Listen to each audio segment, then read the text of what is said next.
Hello, my name is Garrett Armstrong and I'll be introducing Team 5 in our case. We decided to analyze the acquisition of Tiffany Co by LVMH in 2019. Our group contains myself, Jennifer Davis, Matthew Hillard, Venetia Morales, and last but not least, Jeff Zhang. For our agenda, we'll be analyzing the dense history and background of Tiffany Co and LVMH, including the company facts. We'll present three key concepts of the acquisition and we'll include the terms of the deal. We'll apply leadership and management theory and make further recommendations on how to improve. And we'll have a closing summary and flavorful quote. We'll cap it all off with a question for the discussion board. Thank you and enjoy. Hi, I'm Matthew Hilliard. I'm going to talk about the companies involved in this matter as well as a little bit of their facts.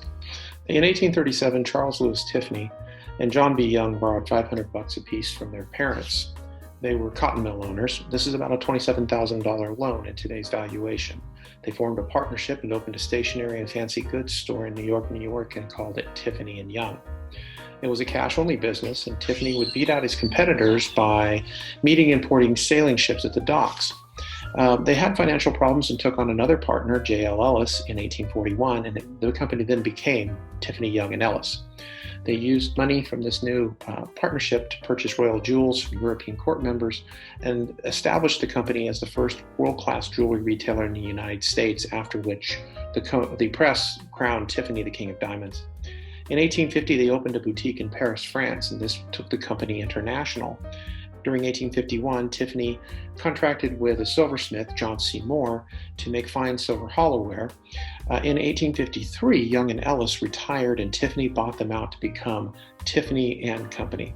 Moore and his son Edward created designs which took the grand prize at the Paris World Fairs in 1867, 78, 89, and 1900. And in 1868, Tiffany bought Moore's company for some cash and stock. It became a manufacturer and retailer of fine silver, and Silver Studio became the first American school of design. He enjoyed press attention by buying and selling pieces of the Atlantic Telegraph cable, creating a silver horse and buggy for P.T. Barnum's star, General Tom Thumb, and pioneering the first product-centered commercial lighting within his stores with Thomas Edison. Tiffany also realized that fine goods sales would lag during the Civil War, so he sold wartime materials like swords and medals. In 1886, he revolutionized the engagement ring with his lifted diamond setting that allowed the light to get into the stone at better angles. Tiffany passed away in 1902 with personal wealth ranging between $270 million and $1 billion and today's valuation, and then Tiffany & Company was capitalized at approximately $60 million in today's valuation. Between 1902 and 1907, the Moore family's progeny took over the company, and they ran it until around 1955. There was a great deal of ups and downs during this period of time, with some profits before the Great Depression, and during the Great Depression, a loss of profits, some layoffs, and the individual share dollar amount lowering to $5 a share. During the war, they retooled and sold war items, and then got themselves back into the black until about 1955. The shares were rising, but the shareholders were not happy. In 55, Harry Maidman acquired approximately 30% of the interest of the company and sold it to Bulova Watch when they wouldn't let him be on the board. So the Tiffany family and the Moore family sold 51% of their interest in the company to the Hovind Corporation for $3.8 million. Walter Hovind became CEO of Tiffany & Company. He organized the first clearance sale throughout the company, and then hired new designer blood to infuse creative elements of the company and reinvigorate its marketing. This increased revenue. In 78, Tiffany merged with Avon Products Inc.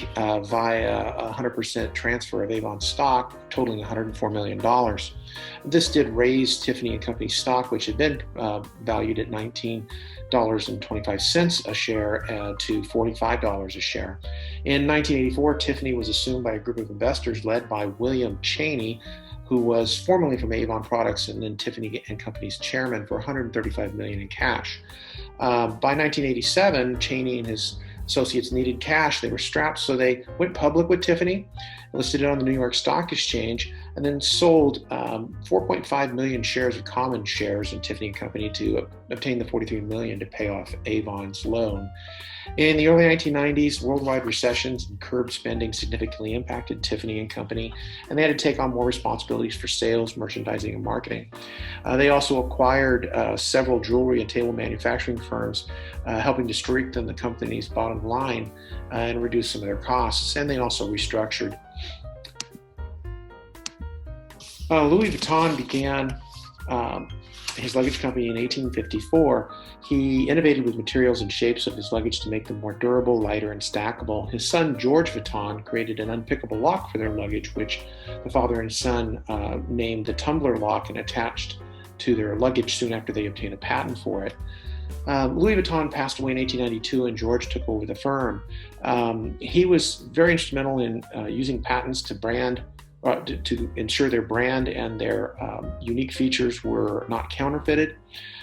He also introduced Louis Vuitton luggage to the United States at the 1893 Chicago World's Fair. In 1936, Georges Vuitton passes away and his son Gaston takes over the company. And about the best that can be said for Gaston is that he was a collaborator with the Nazis and the Vichy France government. LVMH has actually addressed this and essentially stated it was a matter of a company that was owned by a family at the time and nothing to do with the current manifestation of the company.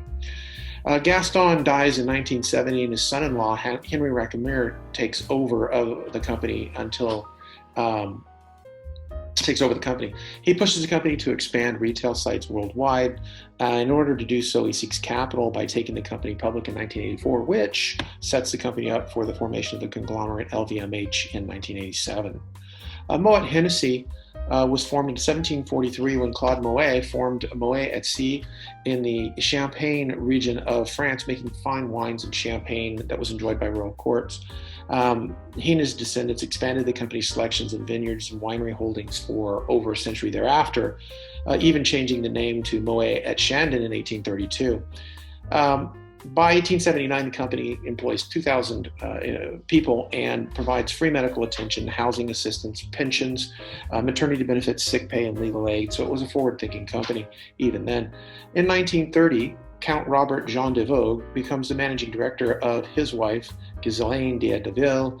That it was her family business. He organized French resistance to the Nazi occupation, was sentenced to death by labor, he was liberated, and then he led the company to great success until his death in 1976.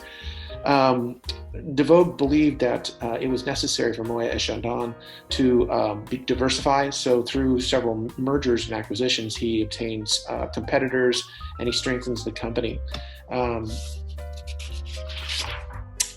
In 1971, Moet et Chandon merged with Just Hennessy and Company, France's second largest cognac maker, now called Moet Hennessy.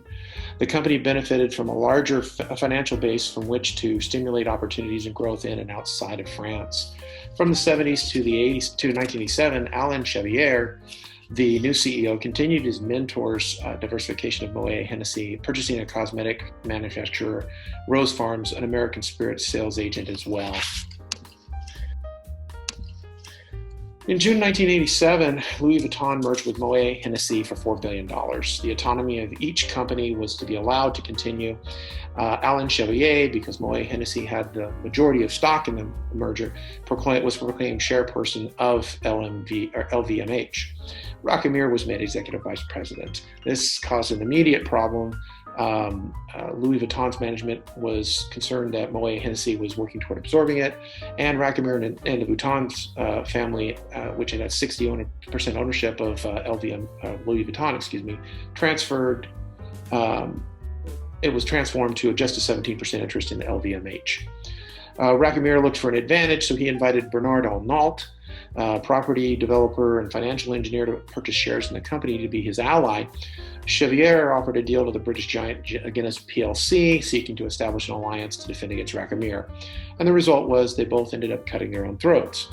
Guinness plc, a French investment bank named Laurent Ferrez, and Arnault basically engineered a takeover. Arnault obtained 45% controlling interest of LVMH for himself. Chevier was forced down, Arta stepped down, and Arnault became CEO.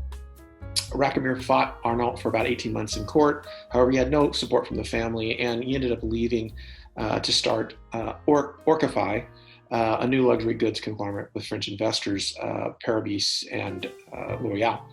Over the past 3 decades, Arnault has increased and controlled the world's largest luxury empire, in which he's layered the holdings into interlocking companies and further consolidated his control of LVMH. The company's facts. Tiffany & Company is listed, of course, on the New York Stock Exchange. As of October 18, 2019, its shares were $87.28 a piece. And then post the LVMH acquisition, they rose dramatically. There was some falls or declines in the prices during June and March of this year, both due to COVID-19 and then to a later report that there was going to be a renegotiation by LVMH, where there were significant drops. However, as of July 16th, a share at Tiffany is $121.97. Its chief executive officer is Alessandro Bagliolio. He is a well-known businessman throughout much of the luxury companies. He started in October 2017 and still is employed there. There are 326 Tiffany stores worldwide, 14,100 employees. Their 2019 revenue was listed as $4.4 billion, assets $6.7 billion, and their profits $541.1 million. LVMH is also a publicly traded company on the New York Stock Exchange Euronext Paris. As of 7/16/2020, a share was listed at $408. In American money, that is $464.51. Its chief executive officer is, of course, Bernard Arnault, and its stores are worldwide 4,915 stores with 163,000 employees. They have vastly more revenue, assets, and profits, with revenue listed in 2019 at $60.1 billion, assets at $108.3 billion, and profits at $8 billion. Hello, I'm Venetia, and I'm going to talk to you about formality and the concepts for Tiffany's & Company and Louis Vuitton. These two brands are very well known around the world for their prestige and style, and due to their history, as you learned earlier, have been around for hundreds of years, and seems as if they're not going anywhere anytime soon. What makes these brands so strong that they continue to strive in today's market? It is the demand for the luxury of an iconic brand, their outstanding marketing, and their ability to make changes to stay relevant. Iconic branding, longevity, and a loyal following. That will bring around the high demand. While Tiffany's is mostly known for the little blue box and the 1961 film, Breakfast at Tiffany's, it is also a hit with millennials. Tiffany's has recently had campaigns with pop stars such as Lady Gaga and A$AP Ferg, while Louis Vuitton has had campaigns with millennials such as Rihanna and Kylie Jenner. These partnerships is what helps these iconic brands stay relevant and on trend for now and hopefully years to come. Tiffany's Blue Box Cafe on the 4th floor of its iconic flagship store in New York City has become an Instagram hotspot where influencers snap and share photos of their own Breakfast at Tiffany's experience. Just another way for them to stay on trend and continue their history of the brand. With Tiffany's becoming a part of the LVMH brand, it will be in great company with other luxury brands such as Christian Dior, Fendi, and in addition, spirits such as Dom Perignon, Moet, and Hennessy. Hi, this is Jeff. Let's move on to analysis of the LVMH acquires Tiffany. Although Tiffany is a famous jewelry brand with a history of 180 years, it's a struggle in the past few years. The company's annual sales and profits have been declining since 2015, while LVMH is the world's largest luxury goods group. According to its 2018 financial results, its revenue of the watch and jewelry business accounted for only 4 billion euros or 9%. At the same time, global jewelry industry is growing rapidly. So LVMH cannot watch the market grow and do nothing. An acquisition is when one company purchases most or all of another company's shares to gain control of that company. An acquisition may drive an organization to expand and diversify. A company may buy a firm that sells a product or service outside of its line of business. In this case, LVMH is intended to increase its market share and expand its influence in the luxury industry, such as jewelry, through this acquisition. LVMH agreed to buy Tiffany last November, but the deal has yet to close. Tiffany's financial situation deteriorated this year due to the impact of COVID-19 epidemic, which led to LVMH want to pressure Tiffany to lower the agreed price.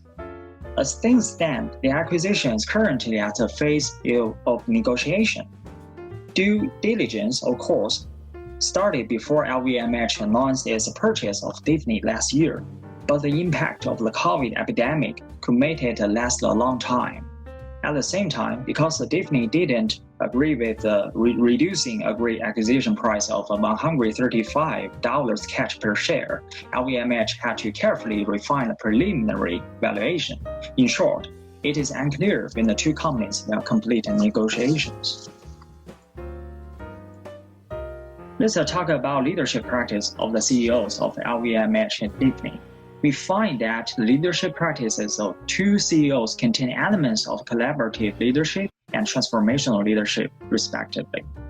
It's not hard to find that Bernard Arnault, the CEO and the controlling shareholder of LVMH, has demonstrated his excellent mediation ability, outstanding influence, and strong communication ability in expanding LVMH business empire by constantly acquiring other companies.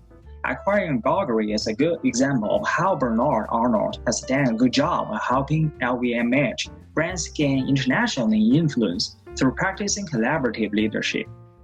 Obviously, Tiffany, which is struggling through years of stagnant sales, is the biggest acquisition target of his career. Collaborative leadership will continue to help Arnault achieve his goal. Alessandro, who was appointed CEO of Tiffany in 2017, has managed to break away from the stereotypical jewelry mindset by tapping a younger demographic. He made a lot of bold breakthroughs and attempts in brand marketing, and founded the Blue Box Cafe to actively approach the young people. In the past 2 years, Tiffany's annual income increased by nearly $0.4 billion. We think of him as a typical transformational leadership. Hello, my name is Garrett, and I'm going to be telling you about our team recommendations for the LVMH and Tiffany Co merger.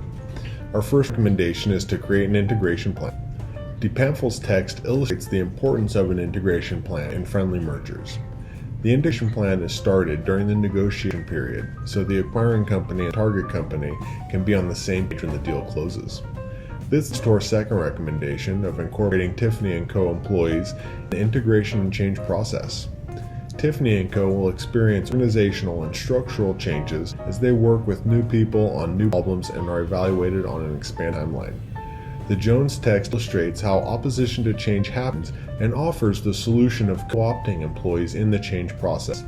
This helps the employees become stakeholders in the change process and turns potential opposition into change agents within the organization. The third recommendation is to incorporate and spread a design thinking approach as described by Martin's 2009 text.